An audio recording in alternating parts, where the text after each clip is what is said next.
కానీ ప్రోటోకాల్ అనేది మీరు మాట్లాడితే చాలా పెద్ద పెద్ద మాటలు మాట్లాడుతున్నారు కేటీఆర్ అండ్ హరీష్ రావు. నేను 1, 2, 3 మీకు సంఘటనలు నేను జ్ఞాపకం తీసుకొస్తాను.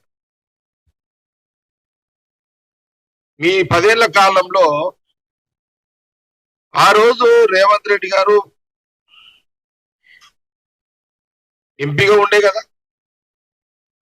ఆయన parliament of member, Congress party ఎంపీగా ఉండే కదా.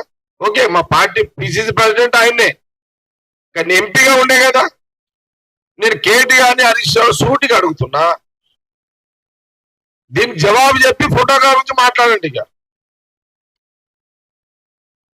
లేదా మేము దీనికి జవాబు చెప్పకుండా మీరు మాట్లాడితే మిమ్మల్ని పిచ్చోళ్ళ కింద చూడాల్సి వస్తుంది. ఇక వీళ్ళకి పనేం లేదు అనుకోవాల్సి వస్తుంది. ఇక కేటీఆర్ని హరీష్ రావుని.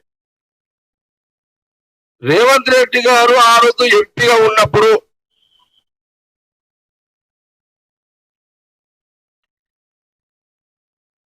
మీరు ఎప్పుడైనా ఆయన పార్లమెంట్ లో ముఖ్యమంత్రి పర్యటించినప్పుడు కానీ, ఫౌండేషన్ కు సంబంధించి కానీ, లేదా కేటీఆర్ హరీష్ రావు ఆయన కేటీఆరే కదా, మీరు ఆయన పరిధిలో ఎంపీ పరిధిలో ఉన్నటువంటి ప్రాంతంలో ఆ ఎంపీ రేవంత్ రెడ్డి హోదాలో మీరు పిలిచి ఎప్పుడైనా ఆ ప్రోటోకాల్ మీరు పాటించరా? పాటించలే. మీరు పార్టీలే. దీనికి జవాబు చెప్పండి. ఆ రోజు ఎంపీకి రేవంత్ రెడ్డికి మీరు ప్రోటోకాల్ పాటించని మీరు ఇప్పుడు ముఖ్యమంత్రి హోదాలో ఉన్న రేవంత్ రెడ్డి ప్రశ్నించే నైతిక హక్కు కేటీఆర్కి లేదు, హరీష్ రావుకు లేదు, బీఆర్ఎస్ పార్టీకి లేదు. మీకు సాక్ష్యం కావాలంటే చూపెడతా.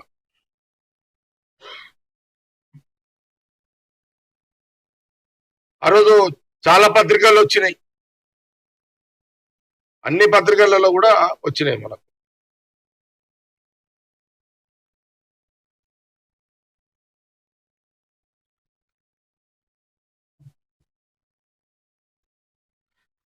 ఒక సందర్భంలో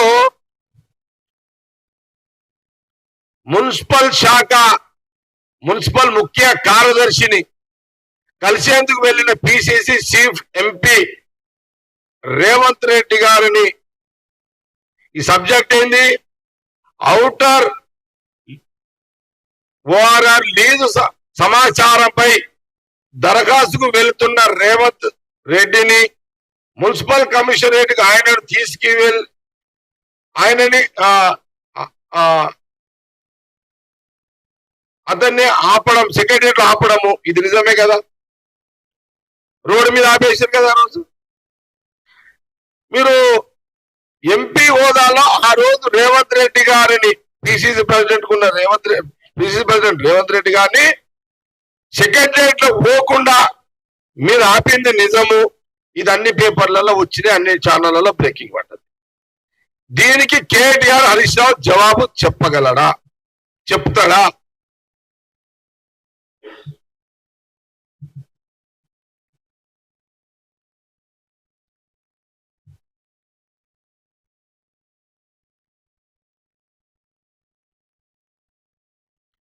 సెక్రటరియట్ లోకి రానివ్వలే కదా, పోలీసులు పెద్ద రాధాతో చేయించారు కదా వీళ్ళు. ఒక సందర్భంలో బహుశా 2000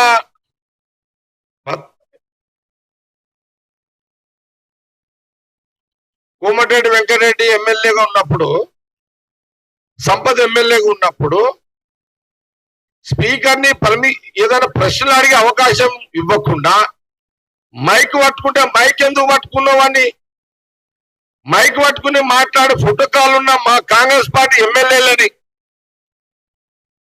మీరు సస్పెండ్ చేసి అసెంబ్లీకి రాకుండా స్పీకర్ యొక్క చట్టాలను వాడుకొని మీరు వాళ్ళని అసెంబ్లీకి రాకుండా చేసిన కుట్రను మర్చిపోయారా?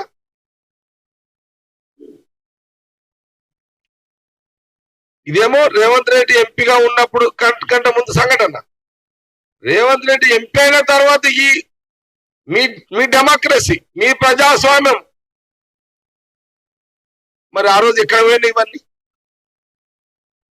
ఈరోజు కళ్ళబొల్లి మాటలు, ఈరోజు కళ్ళబొల్లి మాటలు మాట్లాడుతున్నారు. మరి ఆ రోజు ఏమైనాయి? ఇవన్నీ చేష్టలు ఏమైనాయి?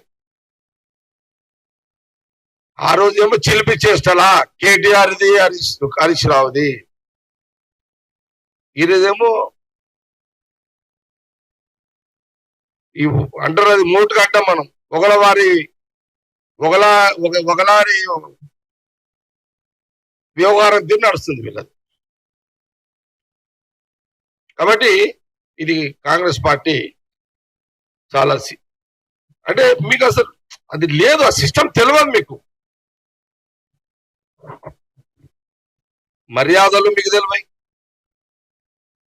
ఎలా గౌరవించాలి అపోజిషన్ పార్టీలని మీకు తెలియదు.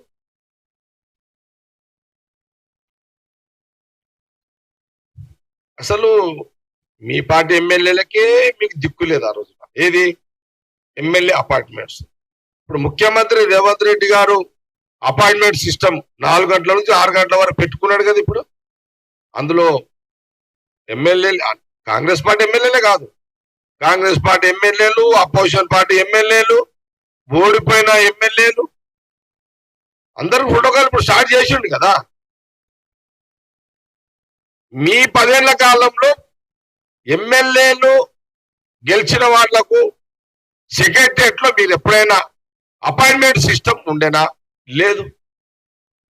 10 ఏళ్లలో కేసీఆర్ గారు సెక్రటరీలో కూర్చొని ఎమ్మెల్యేలు ప్రోటోకాల్ పాటించిండా? లేదు.